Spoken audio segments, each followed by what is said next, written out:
on this story from the Chicago Sun-Times. This is a story on just some ordinary people who are not famous and not celebrities in Chicago.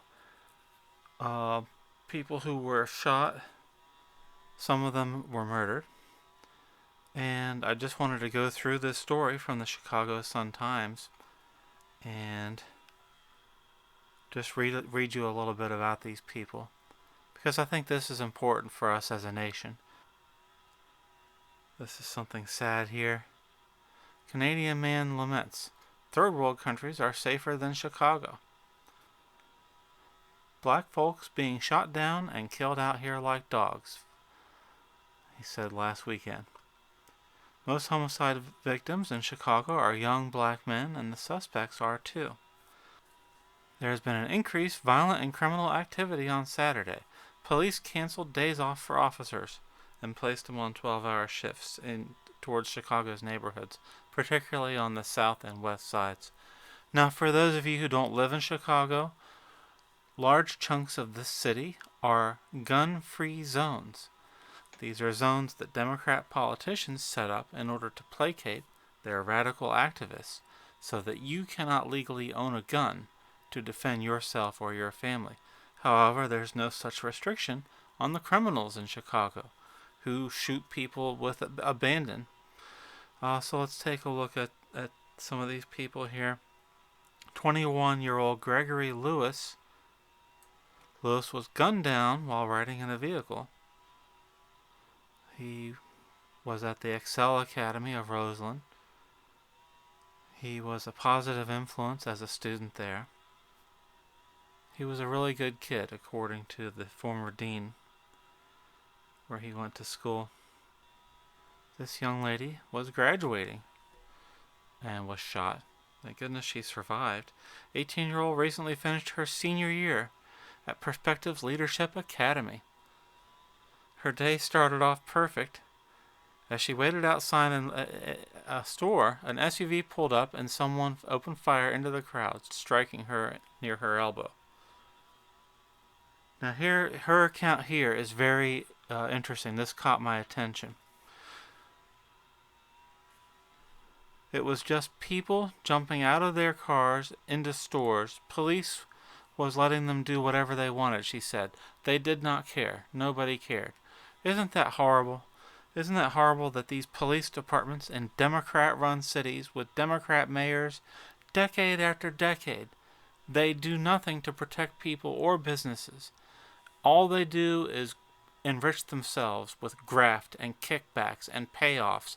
And the people in these mega cities, I guess they just keep re-electing Democrats. But as President Trump said back in 2016, what do you have to lose? Look at this. Lofton was concerned that detectives still had not reached out to her about the shooting. Gun-free zones.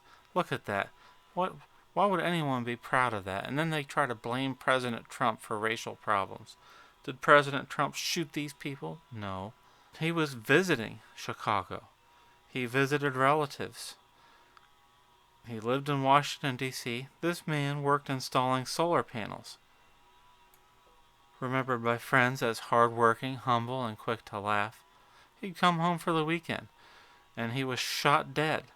People are in shock, they say. Just about the last person I would have thought this would happen to was Angelo. Look at Angelo there. Does he look like someone who deserved to die? Why is he dead now?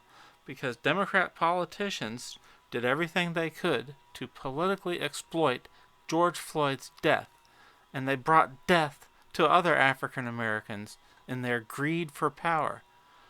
Why are Democrat politicians rewarded for shutting down their police departments and just telling criminals to run wild?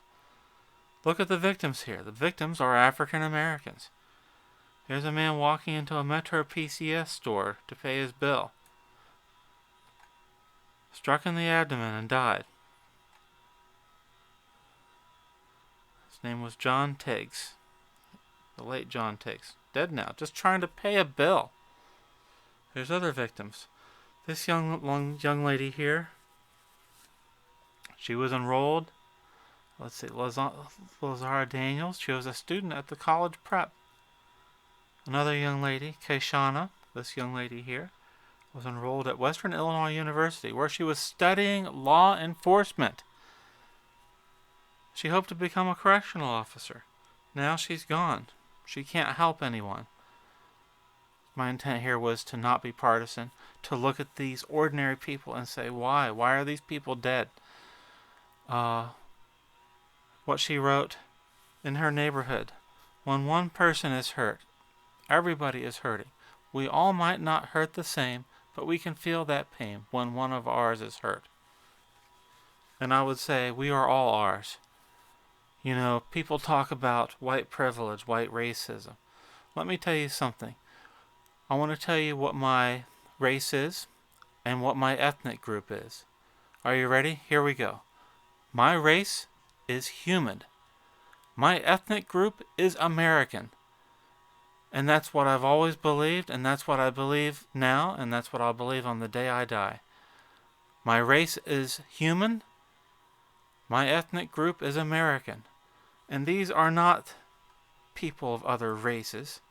These are Americans dying. For what? For what? And it makes me angry and it makes me sad, and I just wanted to talk about these people.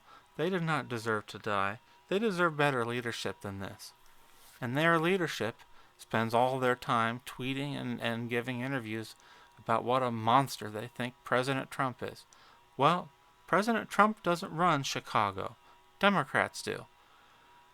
When are we going to hold Democrats accountable for their policies? Why do these people have to die?